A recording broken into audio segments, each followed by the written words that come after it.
Well, we got us a nice gray fox here today. This is where we put that walkthrough. We showed it the first day, this location down this trail. Yesterday we come in, nothing was around it. That other set on the other side was dug up. Might have been this fox, who knows? But as you can see, I got my catch pole, and I've been saying it for years. I don't kill gray fox. They are my favorite animal. We don't have a lot of them. Their numbers have gone down. That 550 Duke, there's no foot damage. I'm gonna take this fox out and show you that as well. But here's just an example, another location that I knew was gonna be successful. Didn't hit the first night, but hit the second night. Had that walkthrough, had the Mountain Man, the Madness, and the Coyote Plus. Bam, bam, bam, that triangle I like to use. And he obviously took his chance, and he's gonna get a free pass today. He's lucky he's not a coyote, because the coyote wouldn't have got a free pass.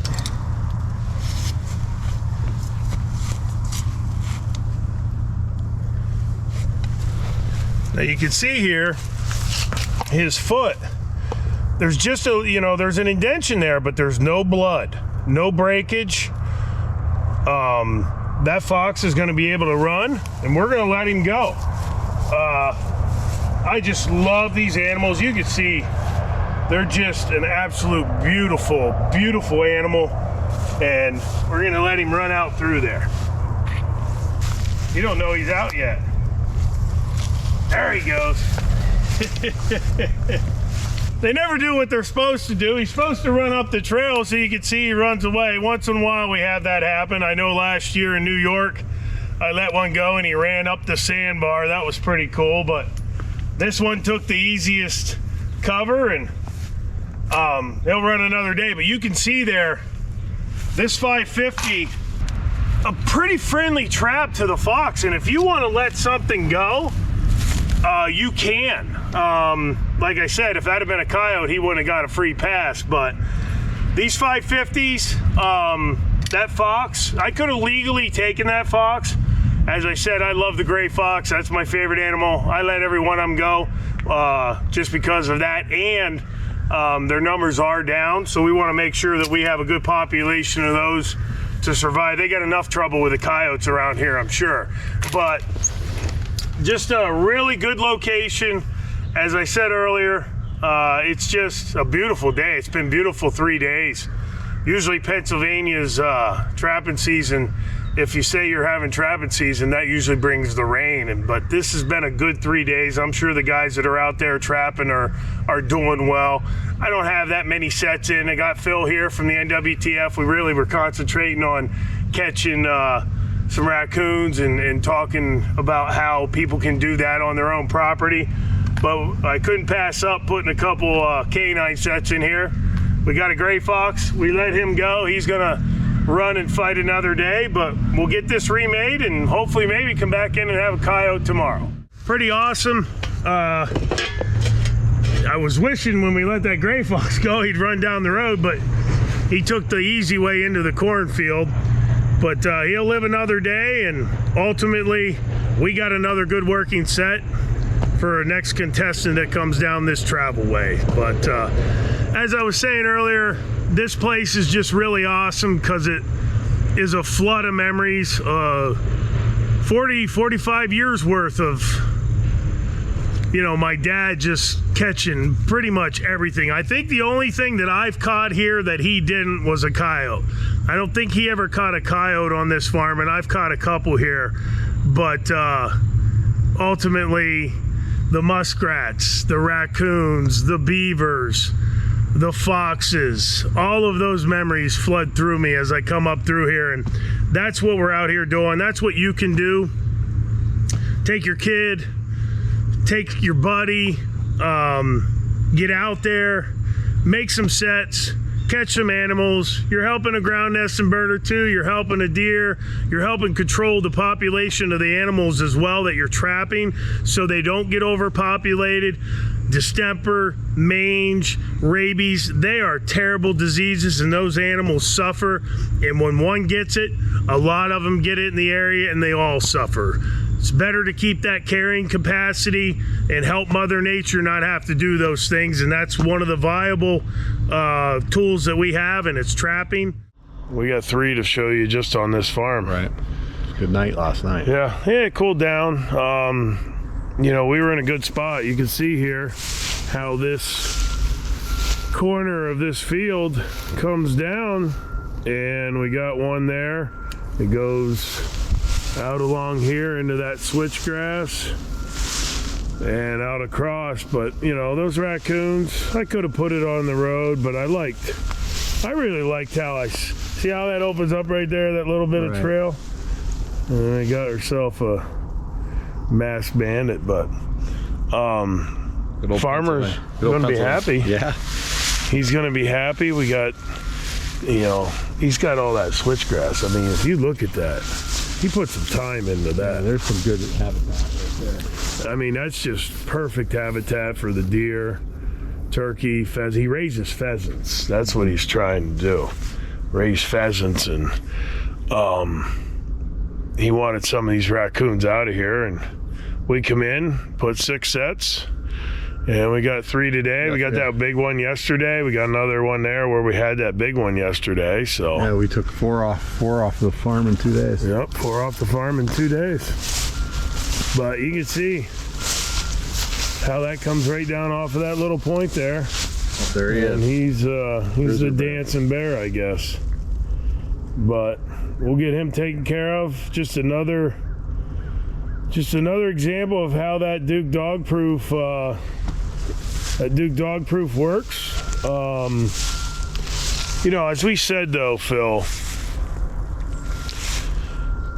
this is just a great tool for people who are looking to handle these animals on their property, to get that keep the balance in there. Exactly. It's, you know, these guys, as pretty and beautiful as they are, they're just unchecked. No, I love them. You know, so it's all part of the management plan. They're a cool little critter, but boy, they can be destructive, and when they get overpopulated, you know, you're going to have problems with other populations, and that's where we're at. So you know what? They're just fun. They are. They're fun. It's fun. It's a fun, you know. That's one of the things. Outdoors.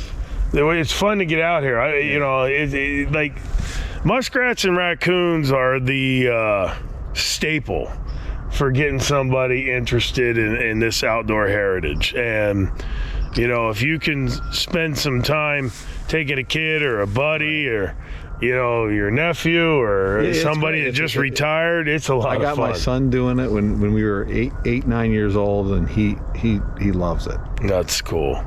We'll get him taken care of. We got 2 more on this place we got to do too. Awesome.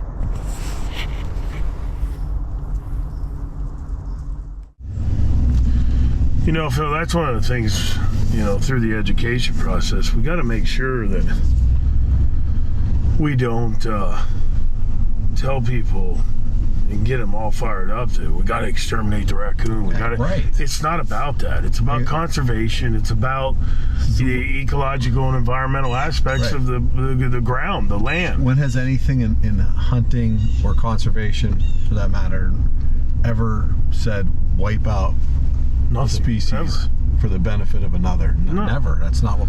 That's the opposite of conservation. You can come in here. We love the trapping heritage. We want to be able to trap for years and years and years to come. It's just you know, you're helping your land management plan by keeping everything balanced and in check. Exactly. You know? And there's nothing wrong with. I don't know too many. I don't know too many trappers. We got that second one here. We're gonna get. I don't know too many trappers that let fox go and things like that, like you like to do, because you know.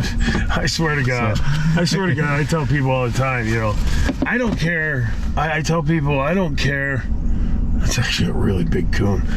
I don't care if they were worth $50. I'm letting the gray fox go. There's not a lot of them. Well, that's my point. You don't get me wrong. You can go out and catch them, but they're not. There's just way more red fox than there are gray fox. Oh, yeah. I love their disposition. The disposition of the gray fox is just aggressive. They have a little bit of an attitude. I love it. And you know, you walk up on a red fox and they'll be docile most times, and really not, you know, they're more like, oh, what's going on? A gray fox, he don't care. Like, yeah, man, I love him. I absolutely love him. That one we let go yesterday is as calm as any gray fox I've ever caught. I was almost looking at him. Is there something wrong with him? Did the coyotes attack him or something? Right. Because the coyotes might have, but he's nasty enough. He could have probably fought him off. I've seen. Well, you were with me last year when we had that one red fox. The coyotes got to him before we got to him, and we didn't even put that on TV. We didn't even show that. No. I wanted to show it, and I watched the footage, and I'm like, I can't show people that. It's just, it bothered me. That poor fox. But you know, getting back to the main point, you know, it's the being a steward. You know, we say that, you know, in passing, and I don't think people really a lot of times really examine that word.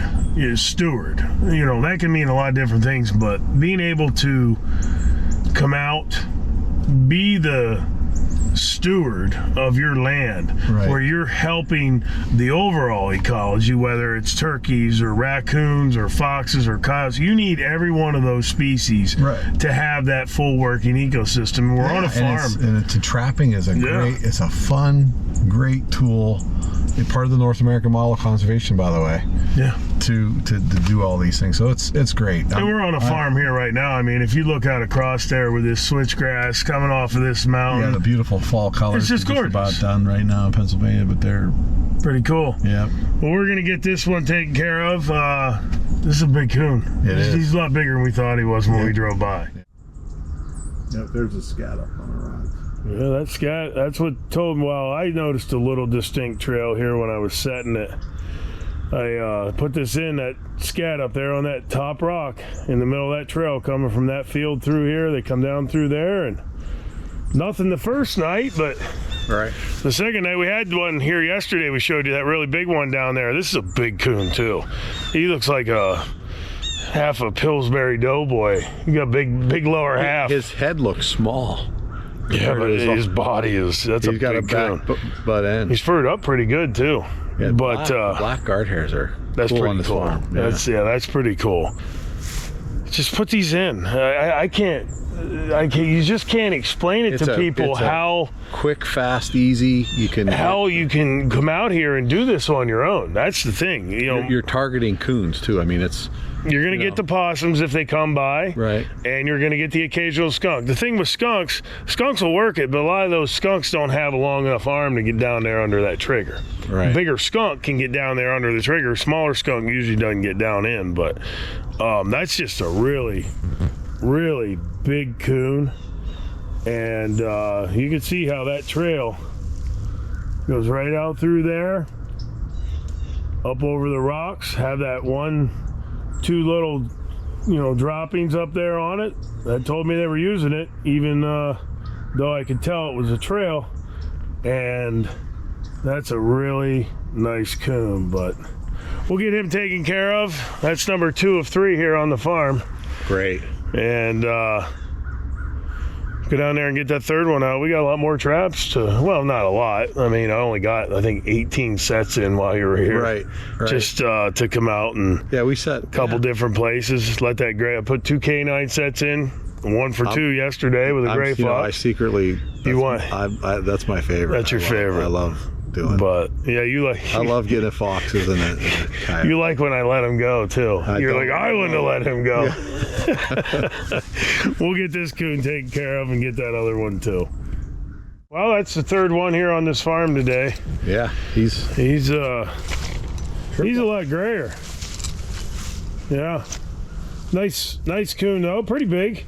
There's that trail just out along those rocks right there. This one wasn't as distinct as the one up there where we just caught the one. You can see they kind of use it as steps to come right down right to where he came. That's where the trail came. It was, in there, and I knew they were using it, but if you're going to go into an area, that's one of the things. If you're going into an area, make sure you don't just put 1 trap. You find sign, put 2, 3, 4, 5. And we hit all the major areas here. You can see the switchgrass behind us, but we worked around the outside edges where they're going over this rock wall. into the field next door, and then we hit the corner down there, and that's where we have our 3 coons today. Corner, bam, and bam. And, you know, as I always say, pay attention to the sign out there, and you will be successful as well. It's actually, they're all pretty big coons. They're not little by any stretch of the imagination. He's got a darker color. He's right-handed too. Yeah, he's right-handed. Is that how you know? He's right-handed because he's got the right hand in there. Yeah, that's fantastic. Those DPs work. I've been trapping a long time, but I'm gonna actually use that a little more often. I haven't heard that very often in that way. Yeah. That's pretty good. But just another coon out of the population, and we'll get him taken care of. Get this reset one more night, and most likely have another 1 or 2 here tomorrow. Email us today for a free catalog to browse all of our traps and snares, baits and lures, and much more. Get all of your trapping and predation control needs by emailing to info@NorthAmericanTrapper.com for your free catalog. Proven products equals proven conservation.